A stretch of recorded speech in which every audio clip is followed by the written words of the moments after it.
In today's new Mrballen video, his tagline is "Parties that changed everything.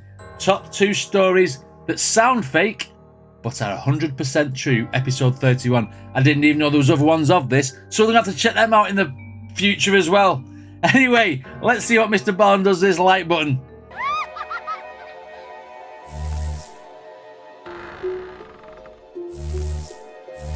Okay, Mrballen, let's see what you're going to do to the like button today. This is all we watch these for, really. Let's go. Sometimes the truth is stranger than fiction. And today, I'm going to share 2 stories that demonstrate that. Okay. But before we get into those stories, if you're a fan of the strange, dark, and mysterious delivered in story format, then you've come to the right place because that's all we do, and we upload once a week. Right. So if that's of interest to you, the next time the like button leaves their phone out unattended, go ahead and pick it up and spam passwords over and over again until it locks them out of their phone for a week. Also, please subscribe to our channel and turn on all notifications so you don't miss I would any of our actually weekly kill uploads. someone for doing that to my phone. I would kill them. My phone is my lifeblood for YouTube. Okay, let's get into today's stories. Deer crossing. Right, At let's around go. 8 p.m. on December 16th, 2023, Ooh, a last year. 31-year-old man named Nestor Flores was driving down a highway just outside of Dallas, Texas, with both his hands tightly gripping the steering wheel. Right. Nestor was very stressed out on this ride. All he wanted to do was get home because he was worried that on this ride, he might get pulled over by police. I mean, Right. This was a route he had driven a bunch, and he knew there were loads of state troopers that patrolled the area. And from his perspective, it seemed like they kind of pulled people over all the time. And Nestor had spent the night out with a couple of friends, and he had had a couple of drinks. You know, he didn't feel he had had too much to where he couldn't drive, but he knew if he did get pulled over, you know, he could be in trouble. And then on top of that, you know, in the back of Nestor's mind was the fact that he had had a couple of minor run-ins with the law over the past couple of years. And so he kind of had this fear of police already. And also, Nestor was not born in America. And so he was worried that on top of all that, if he got pulled over, you know, he could risk being deported. And so, I mean, not just that. I mean, there's the stereotypes about people getting picked on. I mean, I've heard stories about people in America getting picked on because they're not, like, white, if you like. I don't know how much of that is true or not, whether people just say that because they've been pulled over. But if he is an illegal immigrant, and he is, you know, they're going to get deported, isn't he? You know what I mean? Is he illegal? Let's find out.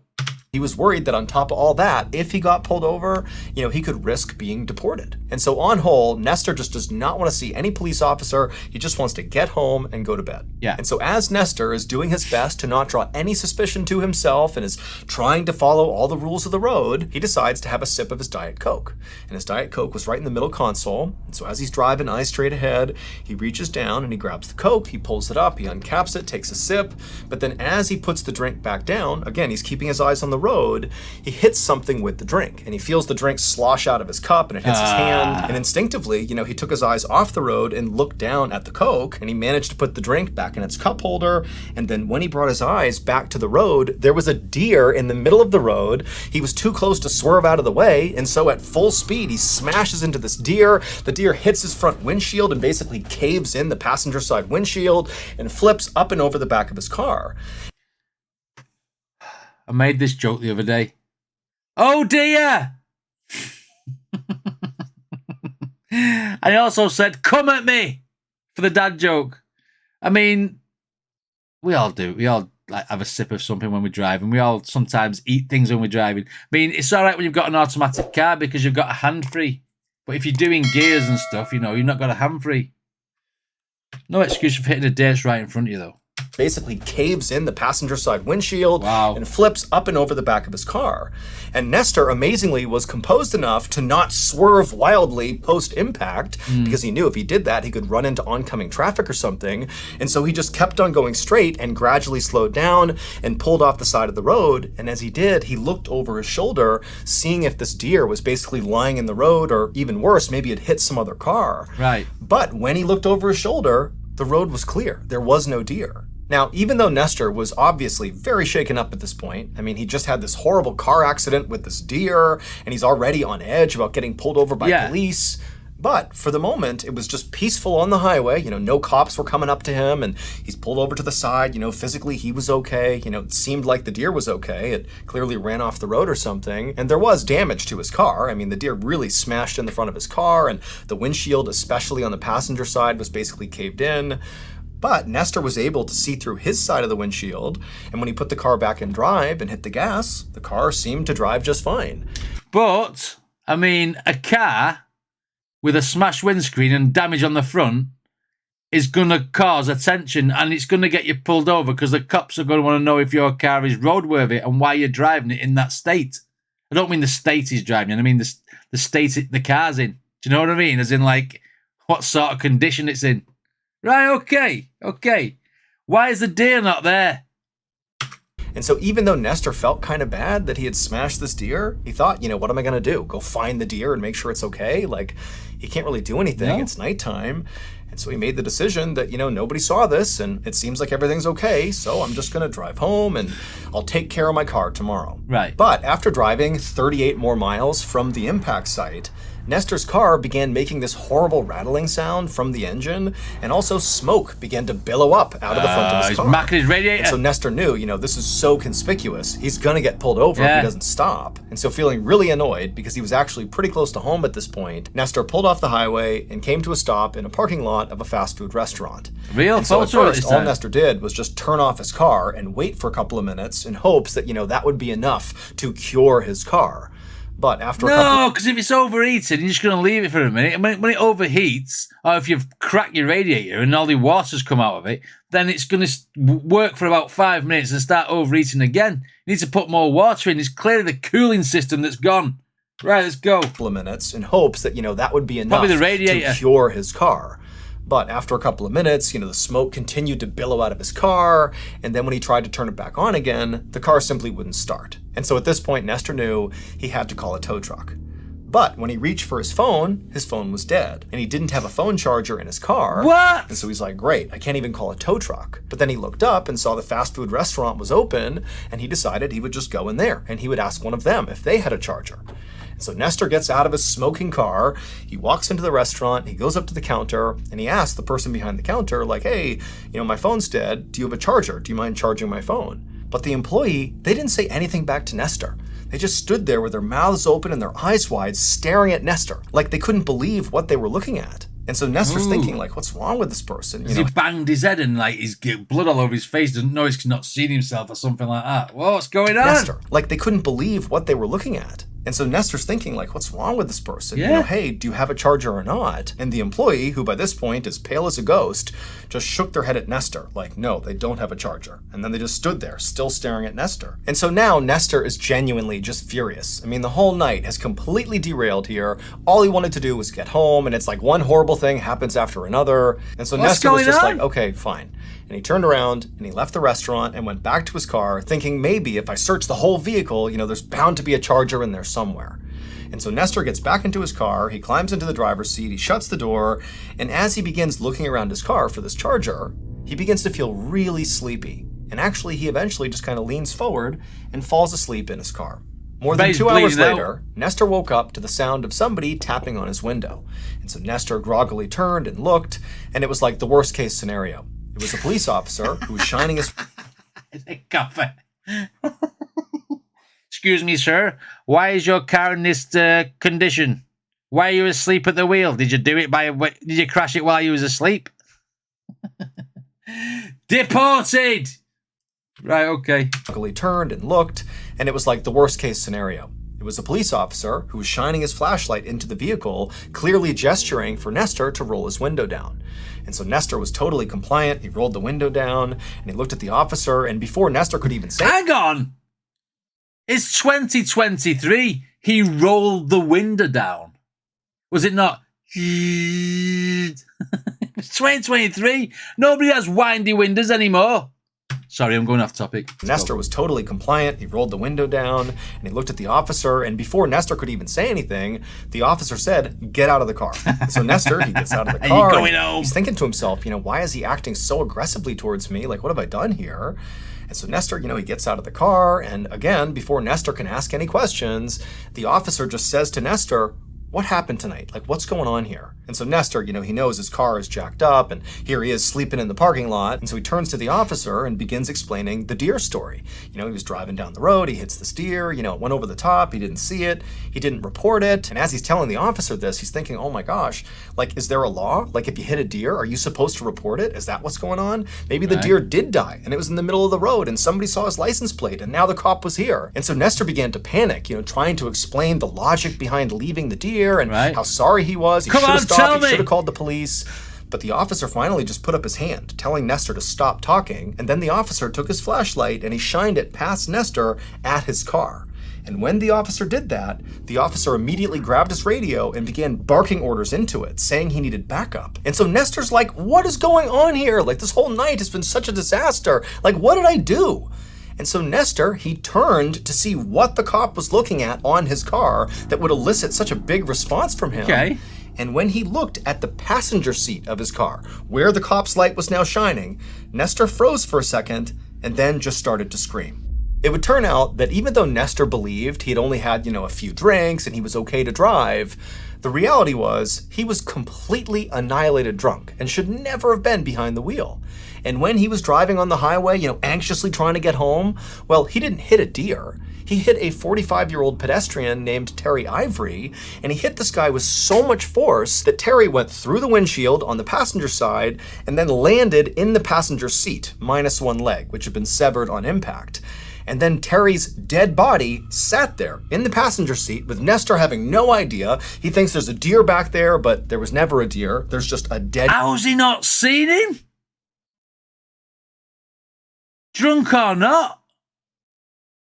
Mind you, if the road was as abandoned as what that one is behind Mrballen, what was this guy doing on road?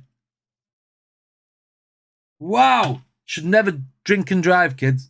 Nestor having no idea. He thinks there's a deer back there, but there was never a deer. There's just a dead guy next to him. And Nestor just drove 40 more miles with Terry's dead body next to him. And then when Nestor's car began to smoke and make noises, he pulled off the highway to that fast food restaurant parking lot. And then when he went inside the restaurant to try to get a phone charger, the reason that employee was so shocked to see Nestor and could basically not even speak when Nestor was trying to talk to them was because Nestor was covered practically head to toe in blood. Right. Terry's blood. Now, it's not entirely clear why that employee did not immediately call police, but, after Nestor left the restaurant, went back to his car, and fell asleep, during the time Nestor was sleeping, someone inside the restaurant... Real photo of the crime scene. Oh my God. Wow. Did call the police, and that's why they showed up and knocked on Nestor's glass. Nestor was charged with collision involving death in December of 2023. However, his case has not yet been adjudicated. Earlier this year... Wow! What do you think about that story? He could see an imaginary deer. Thought he hit an imaginary deer. Didn't see there was a man. Didn't see that the man had gone through his windscreen and was sat next to him. And this is sound fake but 100% true? Oh, Nestor. Don't drink and drive, people. This is an advert for that. Okay, so the next story is the burning question. The burning question probably being, how did you not see Terry next to you in that car? He had a leg missing. He was covered in blood. Anyway, that was a different story. Right, let's call the burning question.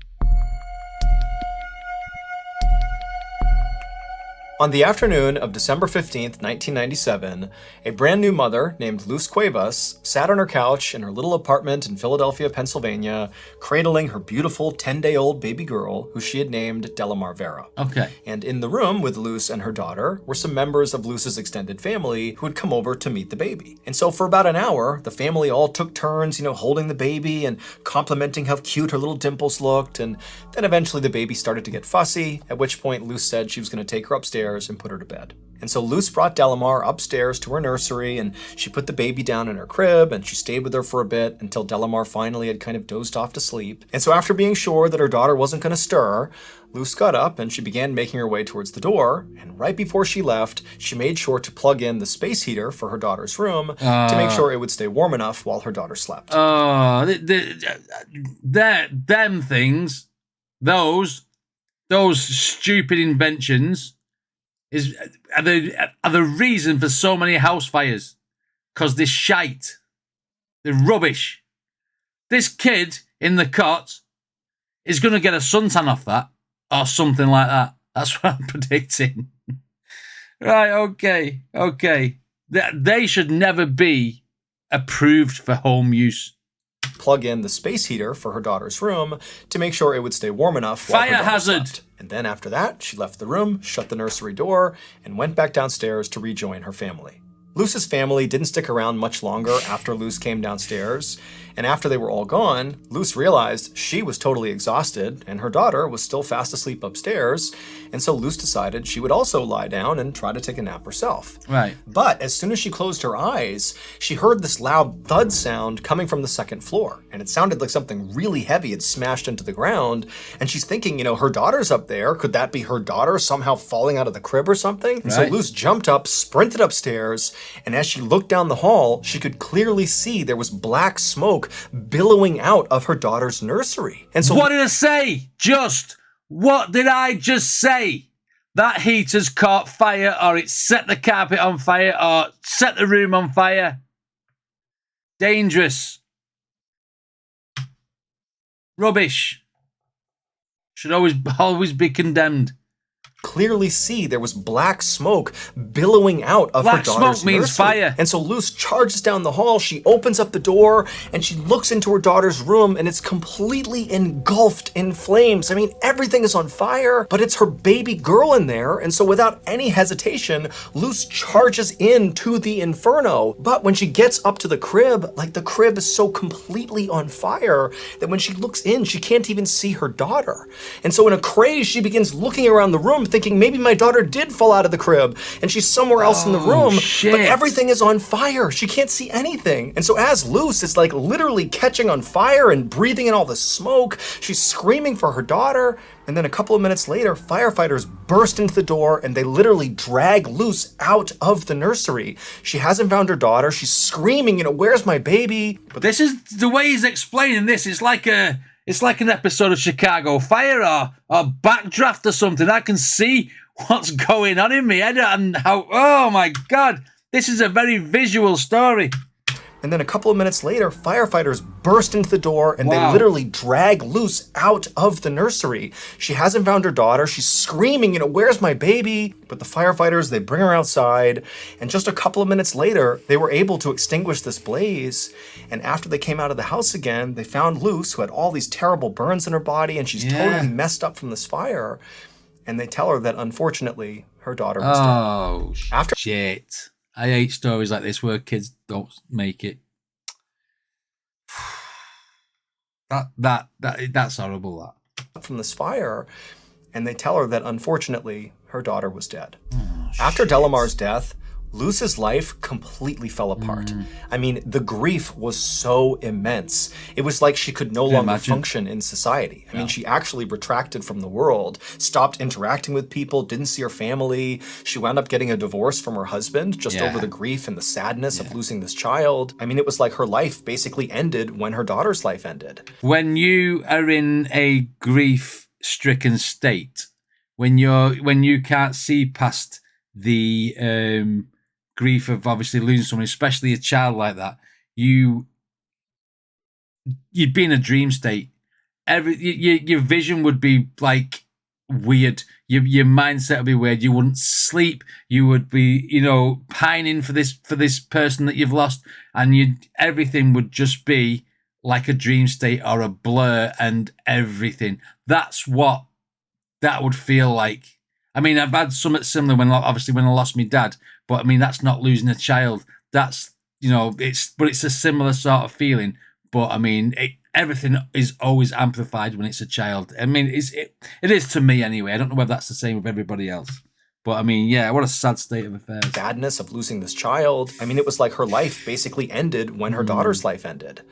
But on top of that, Luce also felt this incredible sense of guilt because after the fire, the investigators told her that the cause of the fire, although not conclusive, was very likely from that space heater she had plugged in right before she left the room. And so, of course, Luce is feeling this incredible burden for having potentially killed her daughter.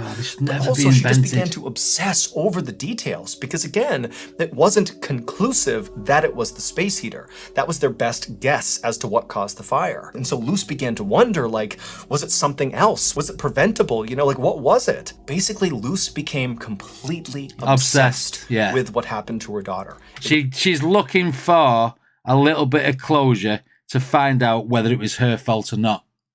That's what that is. That's searching for an answer. So what had happened then is a sole focus. But the thing is, when you start doing that, you're torturing yourself. And if it came back that it was conclusive, that it was that heater, then that will destroy her even further. Because if she didn't put that heater on, the room would not be engulfed in flames. But then again, her mindset at the time of putting that heater on was to make a baby comfortable. So she was doing what she thought was best at the time. But you don't see that.